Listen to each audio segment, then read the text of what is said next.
Welcome to the Tug of Heart podcast on Strong Island Radio. This is the place where we dig deep into the heart to rise in love. So let's join good friends Lori and Marianne as they discuss understanding and living from the heart.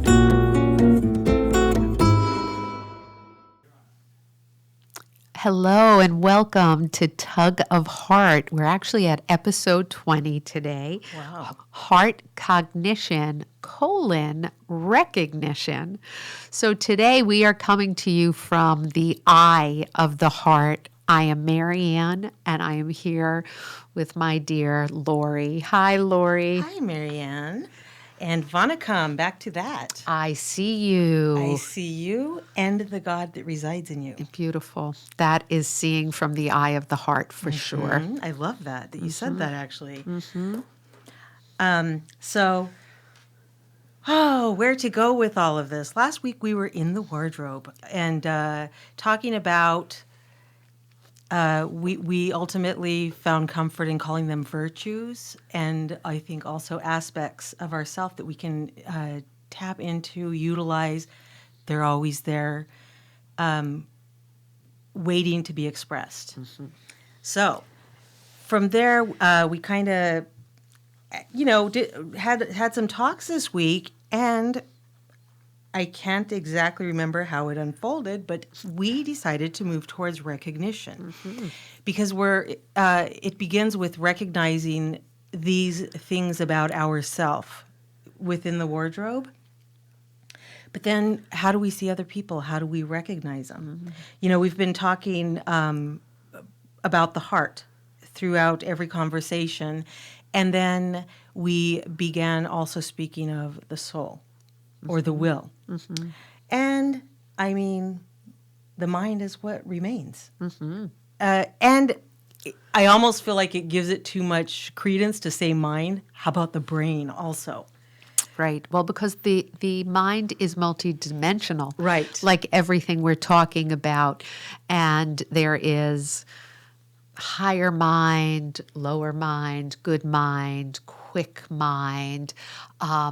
There's different intellectual mind. There are different aspects. And I think today we're talking more about this marriage between the heart and the higher mind, this connection that can really allow for growth and transformation in ways that nothing else does, and maybe ultimately truly gives way to the will of the soul, because then it becomes the ability to enact the heart's passion. That's right. And at the root of everything from the heart is relationship. Completely. And to have a proper relationship with anything in the natural world, scientifically even, you have to know what you're interacting with. You have to identify it properly, or else you're going to swallow poison. Not good, death. But once you identify something, things aren't always what they seem. For sure. Right? And then other things are just what they seem also. With humans, you were talking about being dynamic. We're quite dynamic, but that's not to say that there's a specific set of values that renders us human. Right? I would agree. So today we're kind of opening about talking about when we meet people, interact with people daily, work with them, reach out to them, and just exchange.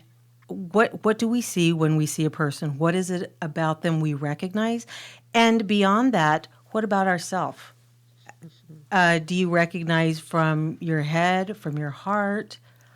Probably a little bit of both, but as always, we would want to shift more into letting the heart run the show. A lot more good comes from it. Yes, I definitely know that whenever we see, right, through the eyes of love, it just illuminates in a way that allows for so much connection ultimately. And if what we're talking about is relationship, then it is a force of permission to connect safely. Yes. And it always raises both participants. And if one of them is unaware that an exchange is happening, it raises the one giving, even if the recipient is unaware. Yes, true. Which is important to remember because that's further recognizing ourself, our capacity, and our true nature. So what we're talking about again are just the core fundamental things that are at the essence of being human. And we call this recognition because there's the two sides to recognition. One is that you know what is in front of you, and so you behave appropriately and you do what you should and what you're made to do to interact with that. Right now I am talking about humans, but this is even in with other elements, other things in our world, in our environment, and then the community, the world, people. So at its most basic, when you're talking about people, when you see a person, there is something about them, a feature. And at minimum, to see a human, you recognize some feature that says that is a human being. Okay? Now, the heart demands that when you see this feature, you must admit that this feature causes you to embrace an attitude of positivity towards the other person, because we are made for relationship and to love. It's the union. All kinds of things happen. All kinds of things go right. All kinds of things go wrong. But it doesn't change who we are to one another. You and I, in the history of us, I have gone from knowing about you to knowing you. And a lot of that has come from heart work on both of our parts and recognizing who you are at your core. And that can only be seen with my heart, and that can only happen by seeing your heart also. Yes, I agree. And that's where, okay, so people that don't know, I call Marianne, sometimes here I let it slip, Mary Mo. That's right. That's right. Mary Mo. And that is my little loving, fun name for her, but it's really deep to me. Very, very special name, nickname. And at the heart of who you are, for me, I say Mo, for the monkeying around part of you. It fits that. But before that, as a just a way of recognizing that and likening you to Moses, who was this leader who, when I'm thirsty, this girl next to me is going to break a rock and get some water. Things like this. This is your heart. It's the truth of it. This is truth, not facts. There's plenty of facts about you, and facts can also kind of aid that truth. And what I'm saying here are also facts, but this is also the truth of you in a way that you are consistently this person. I've called you Mary Mo, I don't know how long, and it's never not fit. It is a beautiful so silly, nickname. but yeah. It's my favorite, I think, of all that I have. Mary Mo or Mary Moo, but Mary Mo is beautiful. And, I want to say that as I've come to sink into that naming, I because I want to find the truth in it, I want to believe it in me. And one of the aspects of Moses is that he is a prophet. And I Absolutely. think a prophet 100%. is poetic by nature. Yes. Because they imagine. And they deal in prose They from that deal imagination. from that Absolutely. place. And so that piece, it helps me to live more of the poetic life. Yes. And not feel stupid because I can get lost to the beauty and the metaphor and the imaginal realm. Which is the stutter that he also had. Ah.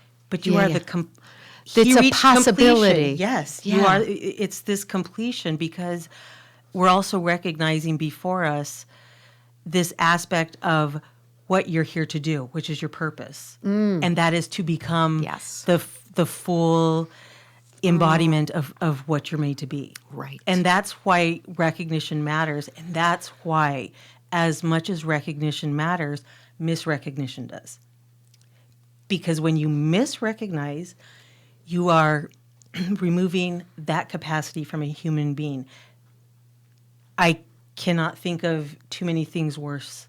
It's the most violent act. It's the most harmful. And not only Period. to others, but we do it to ourselves That's as right. well. That's right. We really misrecognize. What we believe of another person is really first what we hold within ourselves. Mm-hmm. And this is one sign kind of that you're, and then we'll get back, we kind of talking about this now, but I also want to talk about just the philosophy building up to this today, and then maybe get into like, and then what really happens. There's the ideals and then what really happens.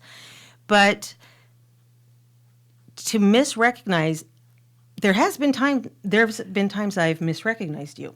It happens. Of course, right. Or times that I have said, hey, this is just not in line with who I recognize. Mm-hmm.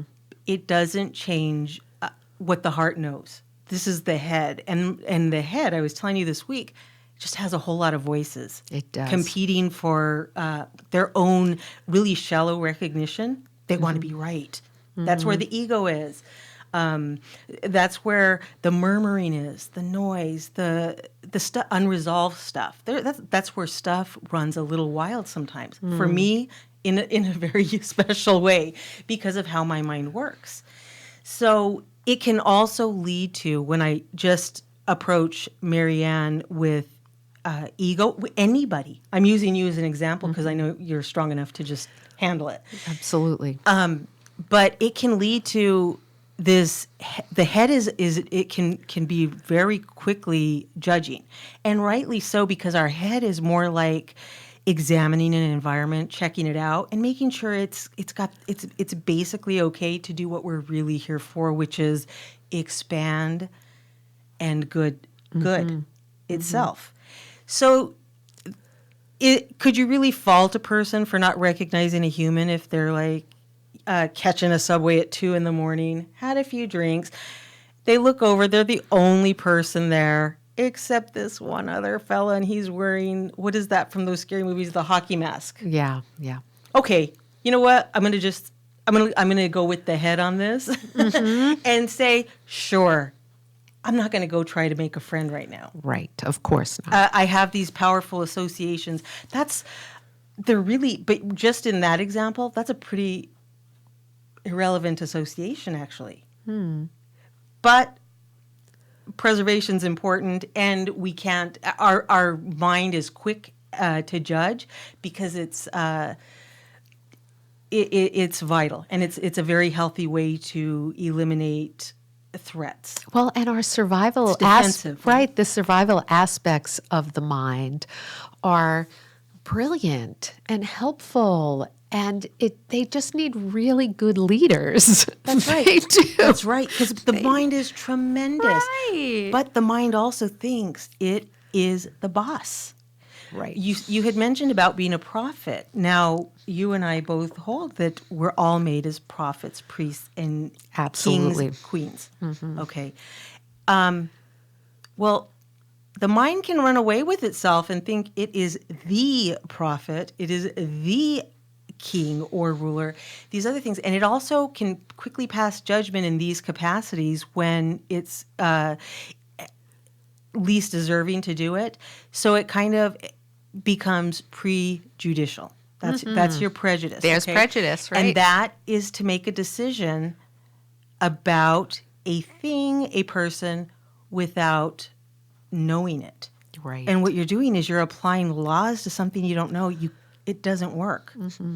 And we say over and over, the natural points to the supernatural. What in the natural world can we apply a law to that we don't know? People, it goes wrong all the time, right? Packages laced with something, you just open it. Right. you had no really good point of reference because you applied the law of trust. Now, what if we never ever checked the mail because we heard back in the 70s somebody did something crazy? What if we never buy Tylenol? That's also not reasonable. So it's somewhere in the middle that we need this solid governing force, which is the heart and which is grounded in love. So where the mind is facts, facts, facts, the heart's like, facts are good. Facts, the heart knows, are not the same as knowing, okay? Or truth. Facts are not truth. Facts can lend themselves to truth, but they're not truth. And as an example, actually, Steve told me this because I was trying to think of, we're like, what are basic facts? Mount Everest, is this such and such feet high? Well, sodium chloride. We actually need it to survive, okay? What is it? How do we apply these laws? What's going on here? It's this white stuff, comes from the ocean. I know a little bit about basic chemistry. It's sodium and it's chloride. Now, each of those are toxic. Don't ever have it. Now, you know what that equals? To not have it is death. But together, it goes right in the body nicely. So you would not want to prejudge it because you don't know it yet. And also that again brings us back to relationship. That's right. And the partnering and what may be toxic on its own, partnered with the combination, the right combination of heart and mind can really create something healing. And you know what it is it's that binding force that makes them just fine together. Yes. And I always think of you now when I picture infinity because it's that zooming in and out. Yes. I picture like the electron zooming around and binding something together, holding it together. If we would do this for a grain of salt, that we're so much in the world, how much more important for a human? I'm going to go ahead and argue, have a higher nature and a higher value. So to give that a value, what about a human? We would have to examine what is a human. Do we know?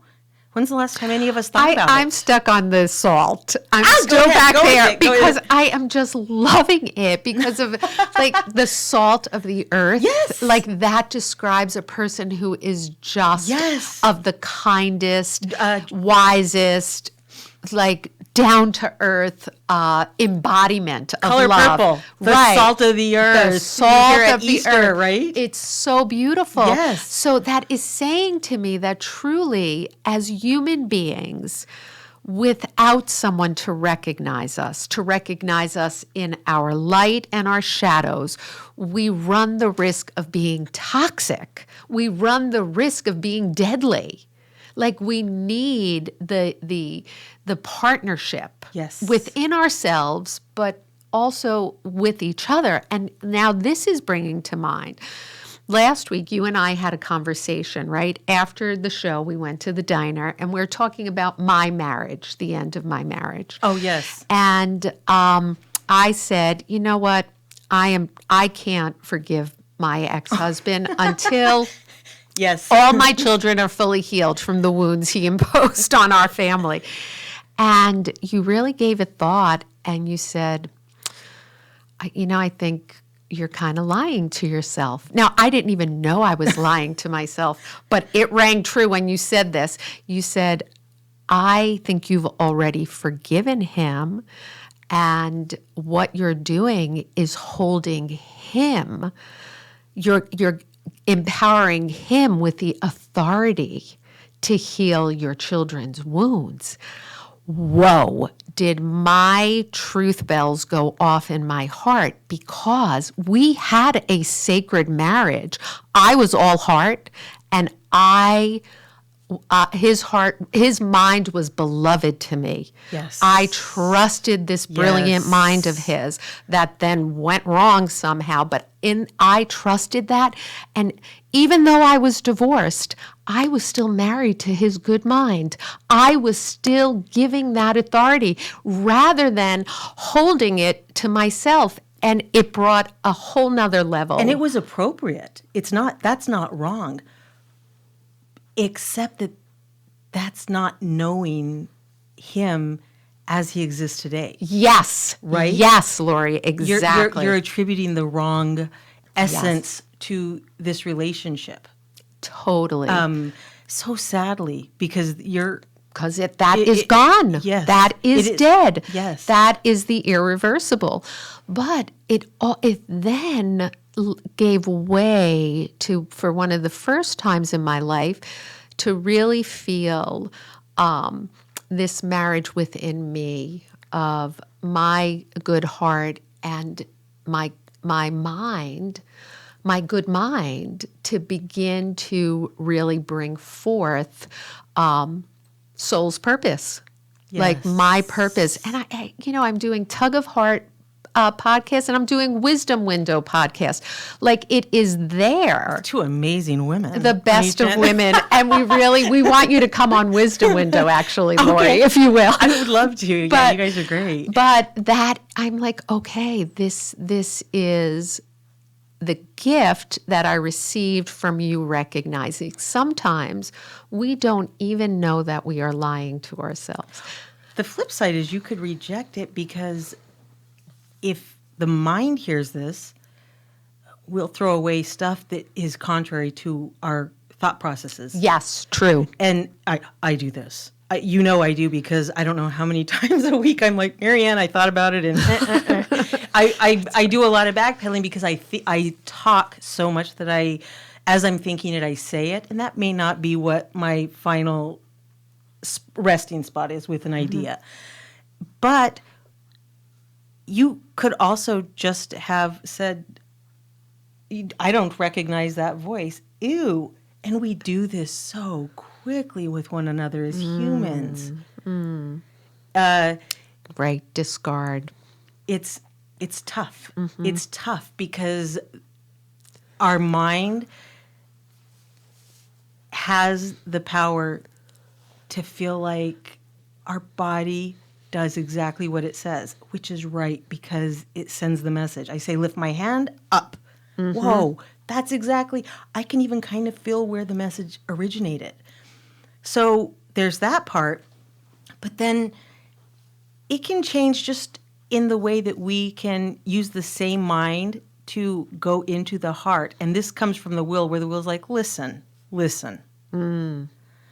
Go into the heart, this is for you, and pull this up, because the mind can also do that. And that it's not, it's only beautiful. limited by itself. Yes. And that's like, that is the mind. It's the passionate mind, or the loving mind. So as much as we're cultivating the intelligent heart, right? The heart that can learn how to know clearly, know the signals. This idea of developing the loving, passionate mind, because most of our time, our minds are bullying us. Oh, I told you how I spent my week. I've had to, because we've been talking about recognition. Now, I did not coin this. I know a lot of times I'm talking because I just kind of jumble everything I've ever heard in my life. And I'm like, I either read it or dreamt it or thought it or wrote it myself. Absolutely. Or it was a song. I'm sorry. It's Disclosure. Sometimes I think, like, where did this come from? I'm pretty sure I did not invent this, but I do know it was, I've run with it and I've made it into this monster of a thing, which is what I call the phantom community.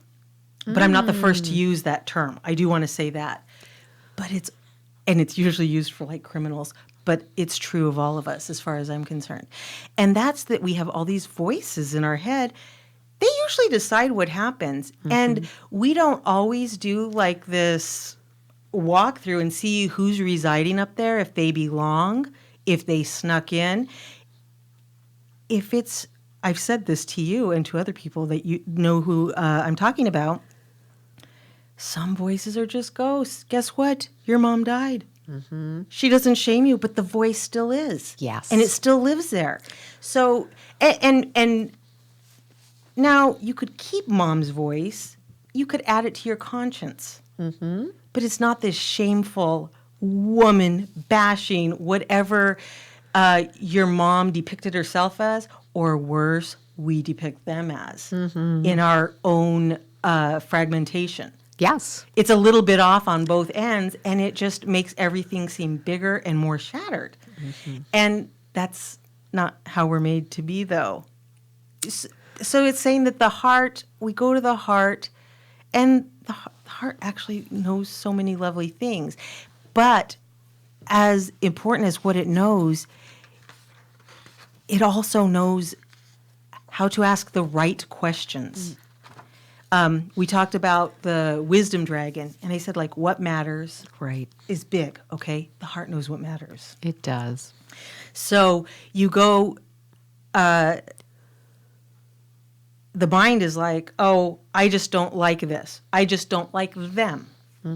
I just don't. We treat some people not human. Yes. Because our mind There's a lot of somehow, dehumanizing. in its madness, gave us permission to treat a human like not a human. Right. Well, it's to justify. It finds ways Prejudicial, which is applying a law without the knowledge. Now, what the heart does is it asks, instead of the question like, why are they like that? So not how I like, so not my comfort level. The mind, this is the brain, let's say the brain's question, but the heart says, why do I think this way? I. And you were saying, I, and, a homophone here, right? Right. But it's I and I. Yes. Okay. Why do I think this way? What does this say about me? These are what are in our power to examine.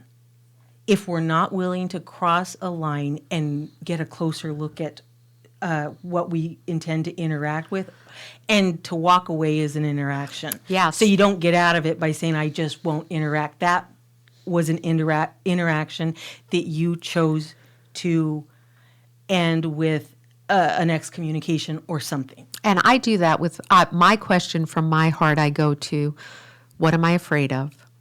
What am I afraid of? And whatever the answer may be, I then say, why?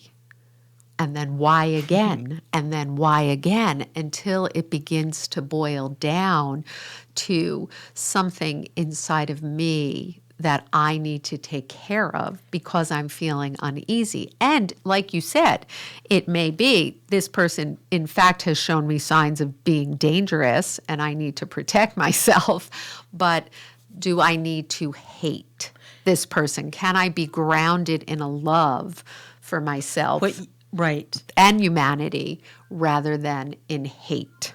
But at minimum, you would walk away because of you, not because of them. Yes. I am leaving this platform with the guy with the hockey mask. I can't bear because, it. Yeah. Because this reminds me of a movie I saw ages ago or heard of. I can't do this because something in me does not have what it takes for this. That's okay. That's okay because you're calling it exactly what it is. Right. Because very quickly, it's not the mask you're talking about. And it's not about getting rid of the survival aspects of our mind. Again, going back to that, it is about governing those places, shepherding them, working with them. Yes, because some people you have to walk away from, they're not even necessarily bad, but you're still bad in some ways where it's like, I'm just wild and not reasonable with this person. Yes. I have to walk as a mercy to them, not because of me. But it's the way. You're talking about the way of being Yes. and acting towards yourself and towards another. And you also speak of the inquiry, the question that has to, the look itself, the look at other with these eyes. That it's what we had to say to every child who came to the principal's table, right? As you would usher them along, you're not in trouble, right? Like, you're not in trouble. We're just on your side. We're going to figure it out. We're going to figure it out so that fear that goes into an and anxious the other thing response is dissipates. We're together. We're together. Is the big one too. So when you're reacting to somebody, it's very likely from the brain. And the problem with that, people can have very, very intelligent brains, but the reason that we still say it won't do is because when you have all these voices, even that's okay because that's part of our humanity. It's okay to have thoughts. Nothing wrong. What's not okay is to act on every thought and to act quickly or irresponsibly on thoughts. That makes you scattered if you start reacting to every thought. I know this because I've probably spent the majority of my life scattered. Well, I think I'm enough years in this where it's maybe 50-50. But I did. When we're young, we're very prone to being very, scattered. We want a little bit of everything. We want to own the world, and we want to have done everything. And we're really, not all kids, I should say, because, we're made different and different maturity levels. But we do tend to be, I think, more scattered in that we think a lot from the brain. I should say me. Now, the way to do that is to start by recognizing what does it mean to be a human being. And I guess I can say this, and then you can add to it, and then we're going to probably have to like move on to the next show to move forward with this, because this is really big stuff. Because what we're also doing is we're moving from the heart to the soul to the mind. So now we're talking about our whole autonomous personhood. And from there, we're quickly talking about now relationally with another person. And after that, which is why, in part, my favorite number is 3. You love 3. Because anything beyond the 2, you're talking about a group. Things change. And things need a different kind of approach. So at minimum, you have to think at least philosophically, what's a human? What is it? What's it made of? What's it used for? What's its end purpose? Okay, just this is the chair, you could say the chair, and break it down like that. A human being is being, knowing, and willing. Okay? And ideally, that is, for ourselves and others, we would will the good, know the truth, be the love. Okay? So these are aspects of a human person. These are not isolated parts. Right. So we never get to say, this person just isn't that or that. None of these are in isolation. When we were talking about at the beginning of me coming to know you, and we had said,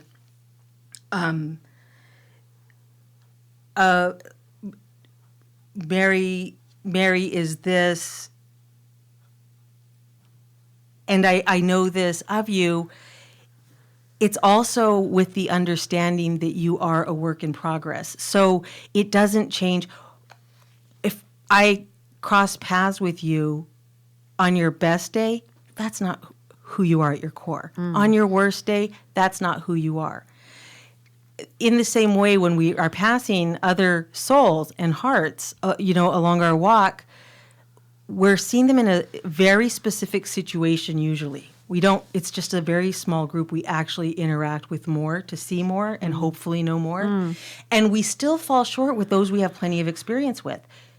So we have all the less capacity to determine these things with accuracy with people we're just crossing in situations that we don't do as often. Like the gas station a couple times a week maybe, more nerve, you're not expecting the line.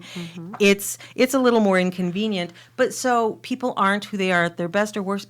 It's that there is this wholeness developing. And when we talk about the wholeness that's developing is this government, which is bound to the constitution of the heart, and they are working at fine-tuning it so that it all works together as it should, wholeness.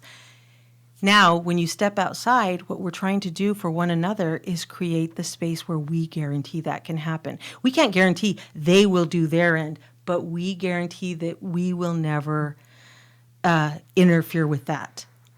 And even if it doesn't work out, right, the way that we want it to work out, when we see through these eyes of love, it helps us to make sense of the yearning, the suffering, the death in life, the rebirth, the gifts, the passion.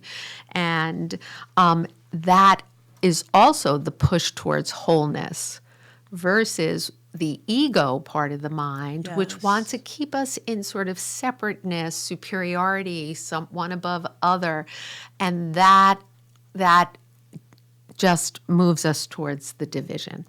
So I really feel like we're closing out this show today with this idea of the grounding force being love, being the heart, but bringing the heart outside of just that very inner realm, like really moving it out into the world, into relationship, into the mind, and bringing forth something beautiful and divine that we're capable of. It really is, and it starts really young. So I also want to say, like, without giving you too much of a heads up, I'm very curious for our next show if you would want to just kind of revisit just your work with human beings, starting even at age 2. Well, that recently, is, right? yes. And up, and just developmentally, what needs to happen, but also why it matters that we understand if any steps were missed, there's a sense of urgency to correct it for individuals who are lacking what would be the ideal circumstances to develop this reasonable voice that's very natural from the heart. If something is missing and that did not happen, how we can kind of correct it, which is what I think we spend most of our adult life doing. Right. And I think even if we took anybody by the hand from birth and did that, there would still be a lot of that left to contend with, because that is also part of our nature, is the struggle of development. We can't also remove that completely, because without it, no growth, right? No. So for now, we can at least say that at minimum, we kind of know what a human is. We can maybe expand a little bit more on that and what it means to be human. And are humans really all the same? What about good? What about bad? What about mistake? What about intentional acts? Right. And that's where I think naturally we would want to move forward. And also taking a look again with the dragons and the will, which is what we have found through you. The will is the only thing that really has that final capacity to transform who we are. And just put us in line more and more every day with where we should be. So, I mean, now it's just like how it actually happens. And, I wanted to point out when you're with the dragons, because I had said last time about the thing that I love about you, but I think you're crazy, Right. was how much you trust young children. So much. And I was thinking this on the way in, and since we're going to go into it, I'll restate this one more time when we start again. And just thanks for being that through all of the cross eyes that I give you and others do, because you trust kids, because what that means is you recognize that about them. I do. And thank you. I do. But you're still crazy. I can't. Yes. I still and we have can to talk more about my crazy. I still have to be crazy true view. to that. But no. But you know what? It's going to take some revolutionaries and some crazies to tap into what needs to happen. There's no other way. When you're in bedlam, you have to sometimes just nominate a crazy to coordinate the troops. Yes. How do you like that? Always a side note with a compliment, Marianne. I love it, Lori. Thank you. Anyways, thanks for listening. You can like and share the podcast. Also, be sure to like and take a look at Strong Island Radio. We're here with our producer, Bobby. Hi, Bobby. One of our favorite people. Until next time, be good to each other. And farewell. Consider the heart and Yes, farewell. for sure. Bye-bye. Take care.